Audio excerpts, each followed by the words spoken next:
Welcome to BPSC maker. दोस्तों आज है 17 सितंबर 2021 और 17 सितंबर 2021 से संबंधित बिहार करंट अफेयर्स और साथ ही राष्ट्रीय और अंतर्राष्ट्रीय घटनाओं सहित करंट अफेयर्स के जितने भी प्रश्न बनेंगे वो सभी मैं आपको इस वीडियो में बताऊंगा।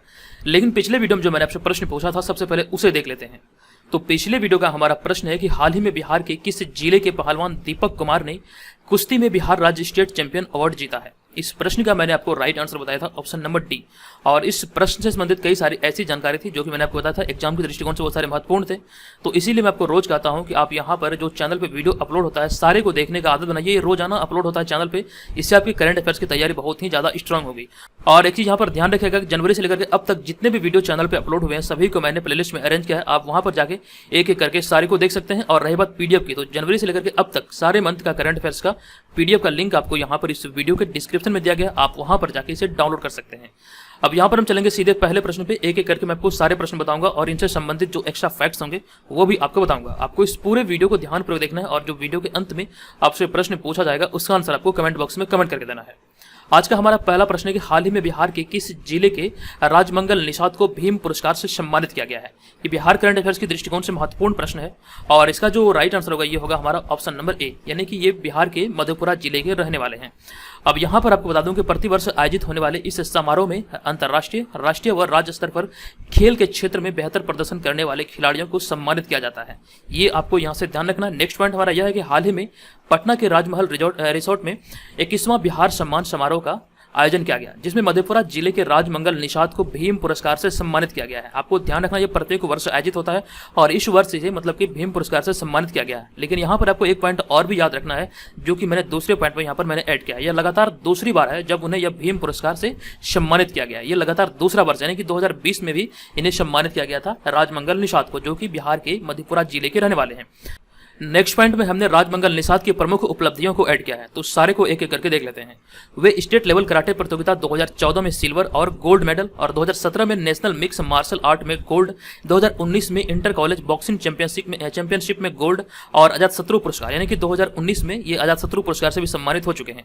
और 2020 में यानी कि पिछले वर्ष बिहार स्टेट यूनिफाइड जिम्नास्टिक में गोल्ड मेडल से सम्मानित किए जा चुके हैं। तो ये इनकी कुछ उपलब्धियां हैं, यहाँ से आपके प्रश्न बन सकते हैं। ये लगातार दूसरी बार इस मतलब कि सम्मान से सम्मानित किए गए, तो ऐसे में ये प्रश्न इंपॉर्टेंट होता है, आप इसे नोट कीजिए। अब यहाँ पर बढ़ेंगे अगले प्रश्न पे। हमारा अगला प्रश्न है कि प्रधानमंत्री नरेंद्र मोदी के 71वें जन्मदिन पर बिहार में कब से कब तक सेवा और समर्पण अभियान चलाया जाएगा।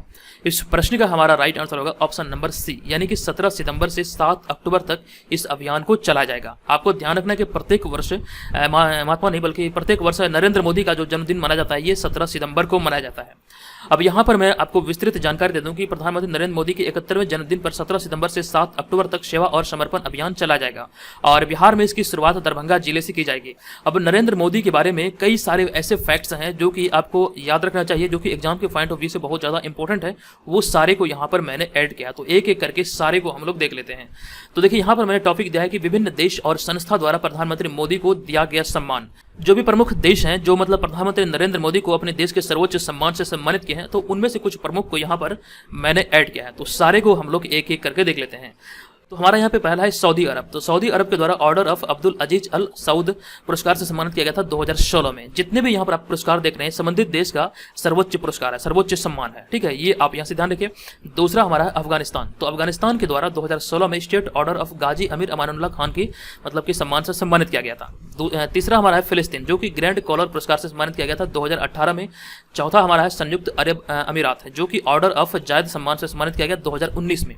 रूस के द्वारा 2019 में सेंट एंड्रयू पुरस्कार से सम्मानित किया गया, जबकि मालदीव के द्वारा रूल ऑफ निशान इजुद्दीन पुरस्कार से 2019 में सम्मानित किया गया, जबकि दक्षिण कोरिया के द्वारा सियोल शांति पुरस्कार से 2019 में सम्मानित किया गया। और वहीं पर अगर हम बात करें संयुक्त राष्ट्र पर्यावरण कार्यक्रम के द्वारा, तो एक संस्था का नाम है जो कि इस संस्था के द्वारा चैंपियन ऑफ द अर्थ 2018 में प्रधानमंत्री नरेंद्र मोदी को चुना गया था या फिर इस अवार्ड से सम्मानित किया गया था। ये आप यहाँ पे ध्यान रखें। हमारा यहाँ पे अगला है अमेरिका के द्वारा फिलिप कोटलर प्रेसिडेंशियल अवार्ड से 2019 में सम्मानित किया गया। और जबकि अंत में हमारा है बहरीन।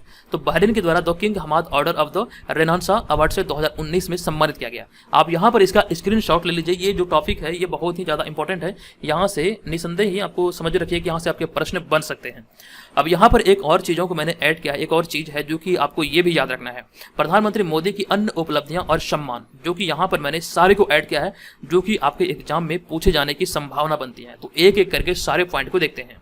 तो मार्च 2012 में टाइम मैगजीन के एशिया एडिशन में उन्हें कवर पेज पर जगह दी गई थी। दूसरा पॉइंट हमारा है कि 2014 व 16 में वह टाइम मैगजीन रीडर्स पोल में पर्सन ऑफ द ईयर चुने गए थे, 2014 और 2016 में। नेक्स्ट पॉइंट है 2015 में प्रधानमंत्री नरेंद्र मोदी फॉर्च्यून मैगजीन द्वारा प्रकाशित विश्व के महान नेताओं में 5वें स्थान पर थे। हमारा अगला पॉइंट है जुलाई 2018 में मोदी ट्विटर पर तीसरे सबसे ज्यादा फॉलो किए जाने वाले शख्स बने थे। नेक्स्ट हमारा है 2014 में फोर्ब्स मैगजीन ने पीएम मोदी को दुनिया का 15वां सबसे शक्तिशाली व्यक्ति घोषित किया था।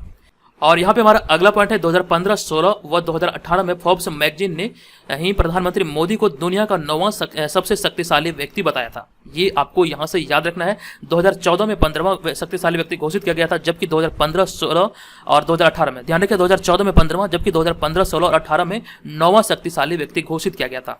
नेक्स्ट पॉइंट हमारा यहाँ पे है कि 2016 में प्रधानमंत्री मोदी की उपलब्धियों और उनकी लोकप्रियता को देखते हुए लंदन के मैडम तुसाद वैक्स म्यूजियम में उनका मोम का पुतला लगाया गया था। और नेक्स्ट पॉइंट जो भी हाल ही का न्यूज है, मैंने आपको कुछ दिन पहले बताया था कि मॉर्निंग कंसल्ट के द्वारा अभी हाल ही में जारी एक रिपोर्ट के अनुसार वर्तमान में प्रधानमंत्री नरेंद्र मोदी दुनिया के सबसे अधिक लोकप्रिय नेता है। अभी हाल ही में 2 सितंबर को ये मतलब की सूची जारी किया गया था। तो आपको ध्यान रखना है कि जो सबसे ज्यादा अप्रूवल रेटिंग के साथ, मोर देन 70% अप्रूवल रेटिंग के साथ ये दुनिया के सबसे लोकप्रिय नेता है अपने देश के प्रधानमंत्री नरेंद्र मोदी। तो इतनी सारी जानकारी आप यहाँ से प्रधानमंत्री मोदी से संबंधित याद रखिए। अब यहाँ पे बढ़ेंगे अगले प्रश्न पे। हमारा अगला प्रश्न होगा तीसरा प्रश्न। यह प्रश्न है कि हाल ही में संसद टीवी का शुभारंभ किया गया, बताएं कि इसका शुभारंभ किनके द्वारा नहीं किया गया है। तो इस प्रश्न का जो हमारा राइट आंसर होगा, यहाँ पर आप ध्यान दीजिएगा, यहाँ पे प्रश्न में लिखा गया किनके द्वारा नहीं किया गया है। इस प्रश्न का सही उत्तर होगा हमारा ऑप्शन नंबर डी, यानी कि इसमें अमित शाह शामिल नहीं है। इसका जो शुभारंभ किया गया संयुक्त रूप से उपराष्ट्रपति एम वेंकैया नायडू, प्रधानमंत्री नरेंद्र मोदी और लोकसभा अध्यक्ष ओम बिरला के संयुक्त रूप से इनके द्वारा इसे शुरू किया गया है। ये आपको ध्यान रखना है। तो प्रश्न में आपसे पूछा जा रहा है किनके द्वारा नहीं किया गया, तो सही उत्तर होगा हमारा ऑप्शन नंबर डी। अब यहाँ पर मैं आपको इस प्रश्न पर बता दूं कि हाल ही में 15 सितंबर को 13वें उपराष्ट्रपति व राज्यसभा के सभापति एम वेंकैया नायडू, माननीय प्रधानमंत्री नरेंद्र मोदी और लोकसभा अध्यक्ष ओम बिरला के द्वारा संयुक्त रूप से संसद टीवी का शुभारंभ किया गया। हालांकि इसकी जो घोषणा थी ये बहुत पहले किया जा चुका था, इसका फैसला बहुत पहले किया जा चुका था, मैंने आपको बताया भी था। आपको याद होगा, अगर आप रेगुलर हमारे वीडियो को देखते हैं तो आपको ये सारी चीजें याद होगी। यहाँ पे हमने नेक्स्ट पॉइंट में ऐड किया कि प्रत्येक वर्ष 15 सितंबर को लोकतंत्र का अंतर्राष्ट्रीय दिवस मनाया जाता है और इसी अवसर पर इसका शुभारंभ किया गया है। अब यहाँ पे देखिए, मैंने अगले पॉइंट में लिखा है कि हालांकि फरवरी 2021 में ही लोकसभा और राज्यसभा टीवी के विलय का फैसला लिया गया था, जिसके बाद अब दोनों का विलय कर दिया गया। ये पॉइंट मैं ऑलरेडी आपको बताया था, आप देखेंगे फरवरी वाले करंट अफेयर्स में मैंने आपको ये सारी बातें बताई थी।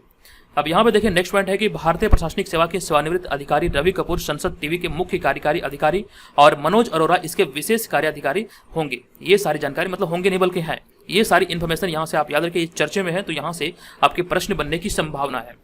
बढ़ते हैं नेक्स्ट प्रश्न पे। हमारा नेक्स्ट प्रश्न, हाल ही में किस देश के क्रिकेट बोर्ड ने T20 वर्ल्ड कप के लिए हाल ही में मैथ्यू हैडन को हेड कोच की जिम्मेदारी दी है। अभी जो आगामी जो T20 वर्ल्ड कप आयोजित होने वाला है, इसको देखते हुए मैथ्यू हैडन को हेड कोच की जिम्मेदारी किस देश ने दी है। इस प्रश्न का हमारा राइट आंसर होगा पाकिस्तान क्रिकेट बोर्ड, अर्थात पाकिस्तान के द्वारा यह जिम्मेदारी दिया गया। ऑप्शन नंबर सी यहाँ पर इस प्रश्न का राइट आंसर होगा। आपको बता दूं कि आईसीसी T20 विश्व कप का आयोजन प्रत्येक वर्ष 2 वर्ष के अंतराल पर किया जाता है। यहाँ पे पट लिखा गया, बल्कि यहाँ पे पर होगा, तो प्रत्येक 2 वर्ष के अंतराल पर किया जाता है और इस वर्ष इसका आयोजन 17 अक्टूबर से लेकर के 14 नवंबर तक संयुक्त अरब अमीरात और ओमान में किया जाएगा, ओमान में होगा। ये आप यहाँ से ध्यान रखिए। अब यहाँ पे देखिए, मैंने आगे लिखा है कि इसके लिए हाल ही में पाकिस्तान ने ऑस्ट्रेलिया के दिग्गज बल्लेबाज मैथ्यू हैडन को हेड कोच और साउथ अफ्रीका की पूर्व पेसर वर्नोन फिलेंडर को गेंदबाजी कोच नियुक्त किया है। अब यहाँ पर इस इमेज में देख रहे हैं, यही है मैथ्यू हैडन, जो कि ऑस्ट्रेलिया के दिग्गज बल्लेबाज है, आप यहाँ पे देख सकते हैं। अब यहाँ पर नेक्स्ट पॉइंट देखिए, अगला लिखा है मैंने कि T20 विश्व कप का पहला संस्करण 2007 में खेला गया था। यहाँ से कई बार प्रश्न बने हैं, कुछ इंपॉर्टेंट पॉइंट हैं जो कि आपको याद रखना है। तो पहली बार कि इस T20 श्रृंखला का जो सीजन का पहला जो मुकाबला खेला गया था 2007 में खेला गया था, अर्थात कहने का तात्पर्य है कि पहला सीजन 2007 में आयोजित हुआ था और जिसमें कि भारत ने पाकिस्तान को हरा करके जीत दर्ज किया था, यानी कि पहला सीजन का विजेता अपना भारत है। और नेक्स्ट पॉइंट हमारा है कि वेस्ट इंडीज सबसे सफल टीम है जिसने 2 बार T20 विश्व कप जीता है, पहला वर्ष 2012 में और दूसरा 2016 में।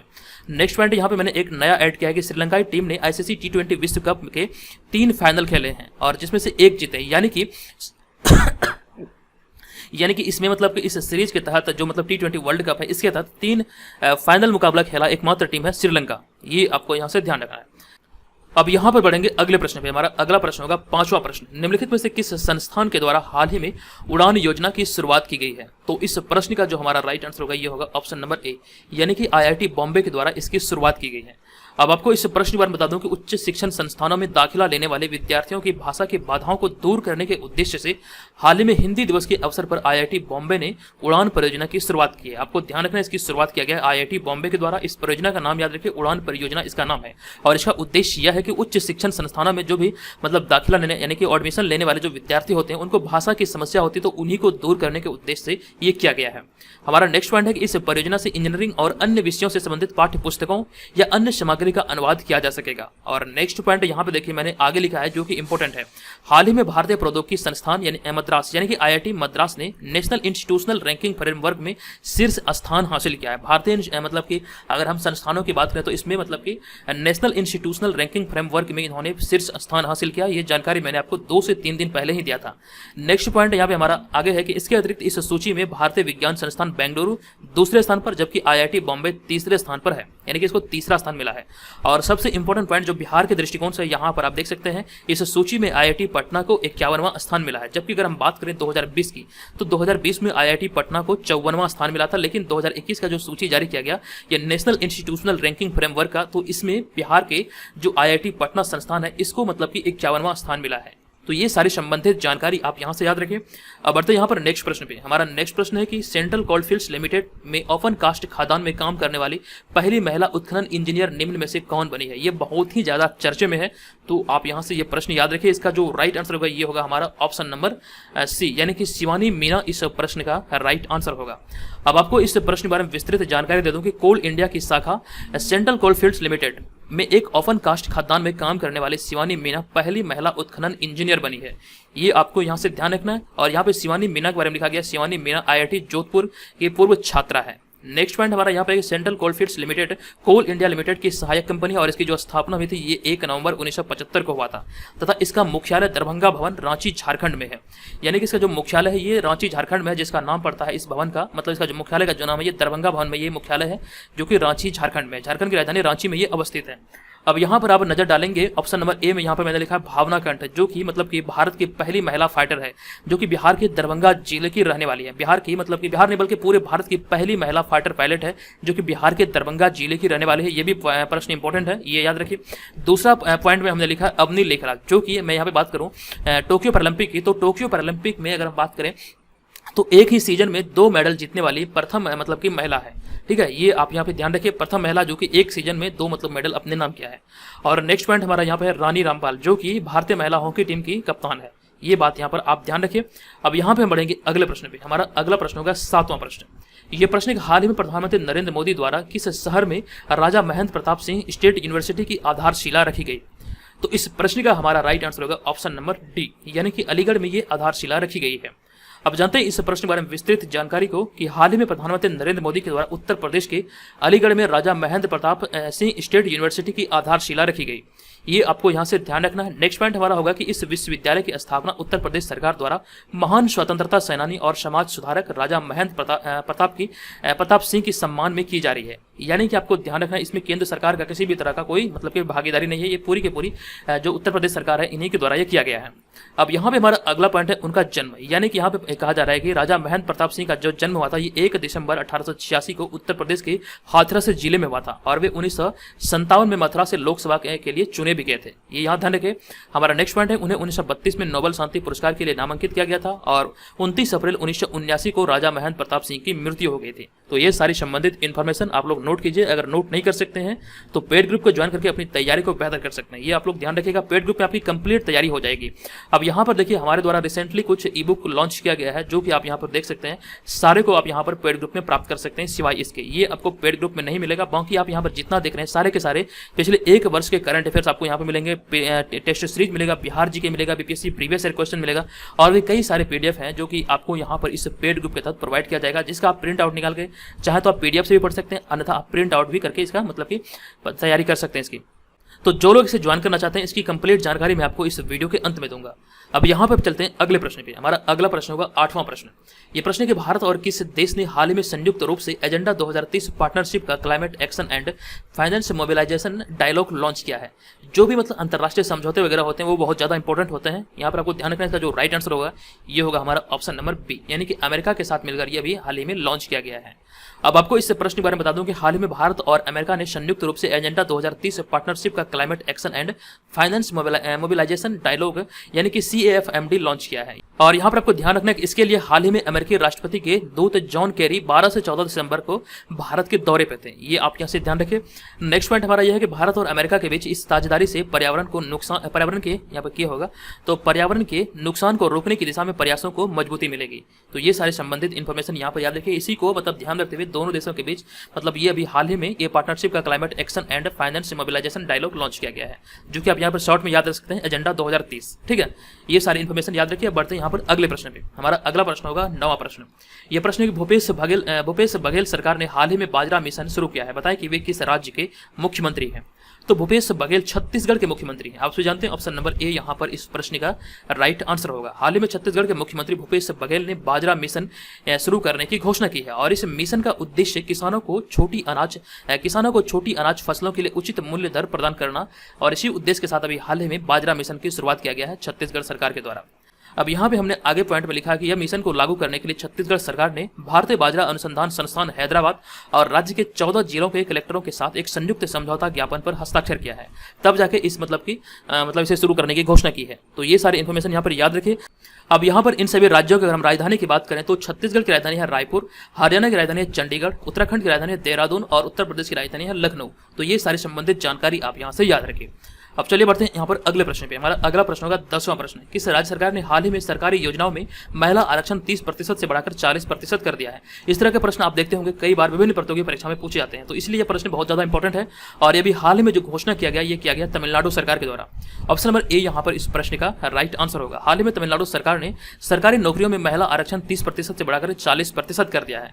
ये आपको यहाँ पर ध्यान रखना। आई थिंक मुझे लग रहा है कि शायद 40% का मतलब आरक्षण देने वाला शायद भारत का पहला राज्य होगा। हालांकि मुझे इस बारे में नॉलेज नहीं है, तो यहाँ पर मैं इस बारे में कंफर्म नहीं हूं, लेकिन यहाँ पर आपको ध्यान रखना है तमिलनाडु सरकार ने अभी हाल ही में यह घोषणा किया है कि 30% से बढ़ाकर के इसे 40% किया गया है।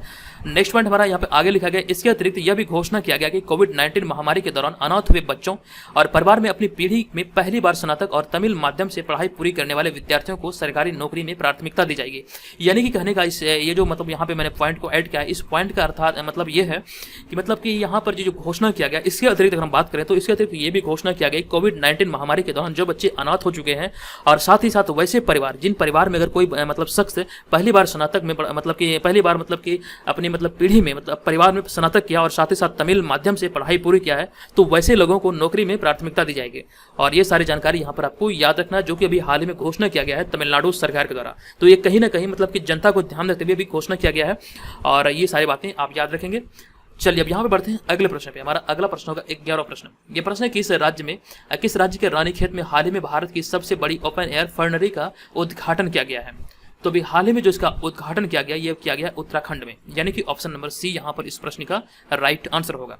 अब आपको बता दूं उत्तराखंड राज्य के रानीखेत में भारत की पहली बड़ी ओपन एयर फर्नरी का उद्घाटन हाल ही में किया गया है। ये आपको यहाँ से ध्यान रखना है। यह नया केंद्र फर्ण प्रजातियों के संरक्षण के साथ साथ उनकी पारिस्थितिक भूमिका के बारे में जागरूकता पैदा करेगी और साथ ही शोध को बढ़ावा देने में मदद करेगी।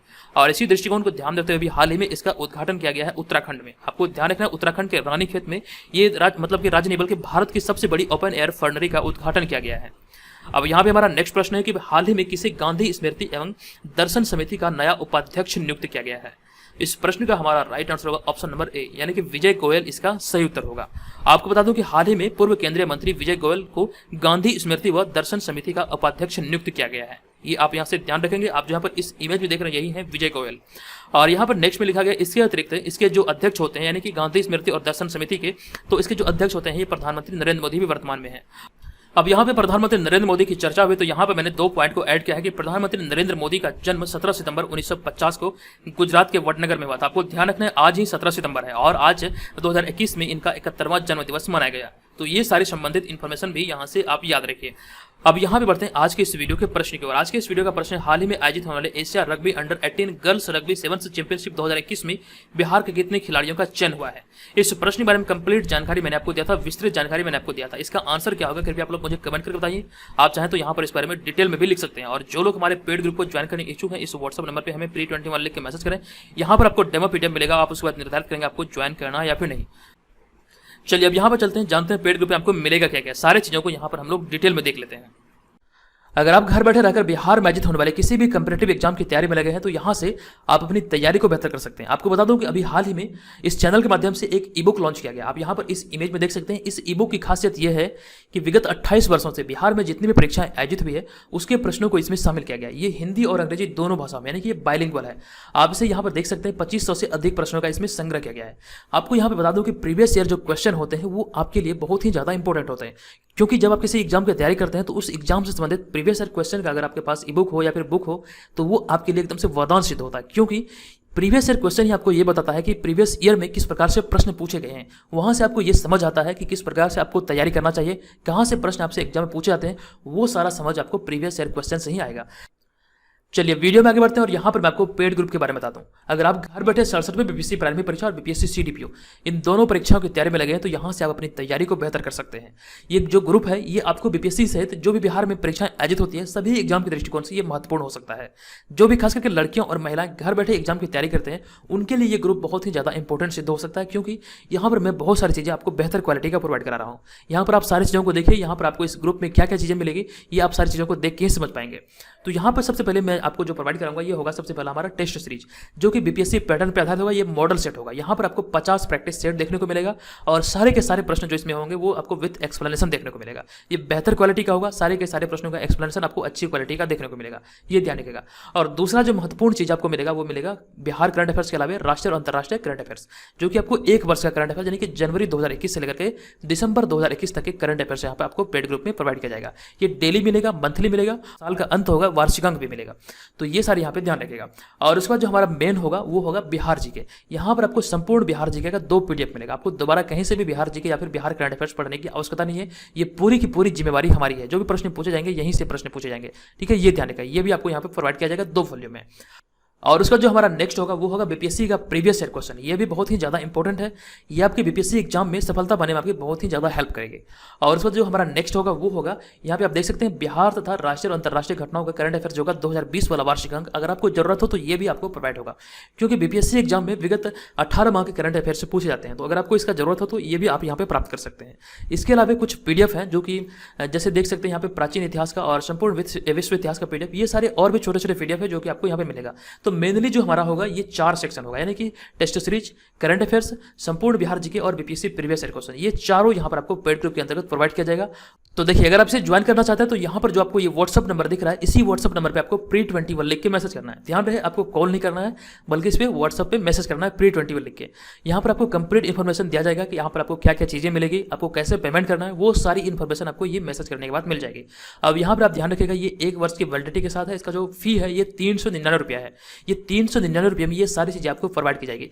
399 रुपया कोई बड़ी रकम नहीं होती है। अगर आप मार्केट में देखेंगे जो बीपीएससी का टेस्ट सीरीज अवेलेबल है वो आपको 1000 से 1500 रुपये में आपको 10 से 15 टेस्ट अवेलेबल कराता है। यहाँ पर मैं आपको 399 में आपको यहाँ में 50 प्रैक्टिस सेट, 1 वर्ष का current affairs, Bihar GK, BPSC previous year question, ये सारे मैं आपको यहाँ पे प्रोवाइड करा रहा हूँ। आपको क्वालिटी के मामले में किसी भी प्रकार के कोई संदेह नहीं होना चाहिए। अगर आपसे डेमो मंगाना चाहते हैं तो व्हाट्सअप नंबर पर हमें pre21 लिख के मैसेज कीजिए। आप डेमो का डिमांड कीजिए, आपको डेमो पीडीएफ मिल जाएगा। वहाँ पर आप देखेंगे वो आप क्वालिटी को देख के समझ पाएंगे किस प्रकार से हम यहाँ पे आपके लिए मेहनत कर रहे हैं और किस प्रकार से कंटेंट आपको प्रोवाइड करा रहे हैं। तो आप भी इसे ज्वाइन कर सकते हैं। आप अपनी तैयारी को बेहतर आयाम दे सकते हैं, अपनी तैयारी को नई दिशा दे सकते हैं। यहाँ से अगर आप हमारे मतलब इस स्टडी मटेरियल को फॉलो करते हैं तो आपसे मेरा वादा है कि इतनी सारी चीज़ों को कवर करने में आपका 40 से 50% से मुझे कवर हो जाएगा। क्योंकि बीपीएससी परीक्षा में 150 प्रश्न पूछे जाते हैं, उसमें करंट अफेयर्स का जो सेक्शन होता है वहाँ से लगभग 38 प्रश्न पूछे जाते हैं। तो 38 प्रश्न हो गया। बिहार जी के अगर मैं 10 ही मान लूँ तो 38 10 कितना हो गया, 48 48 हो गया। और यहाँ पे मैं आपको बता दूं कि पिछले वर्ष जो 66वें बीपीएससी आयोजित हुआ था तो वहां पे हमारे टेस्ट सीरीज से 26 प्रश्न आए थे। 26 से 27 प्रश्न हमारे टेस्ट सीरीज से आए थे। समझिए इतने सारे यहाँ से मतलब प्रश्न हमारे स्टेट से पूछे गए हैं। तो आप भी यहाँ पर हमारे पे भरोसा करके इसको ज्वाइन कर सकते हैं और अपनी तैयारी को बेहतर कर सकते हैं, ठीक है। ये ध्यान रखिएगा। तो दोस्तों आप भी इसे ज्वाइन कीजिए। बहुत सारे मेंबर ऑलरेडी से ज्वाइन कर चुके हैं। चलिए मिलेंगे नेक्स्ट वीडियो में। ये वीडियो कैसा लगा कृपया कमेंट करके जरूर बताइएगा। चलिए धन्यवाद, जय हिंद।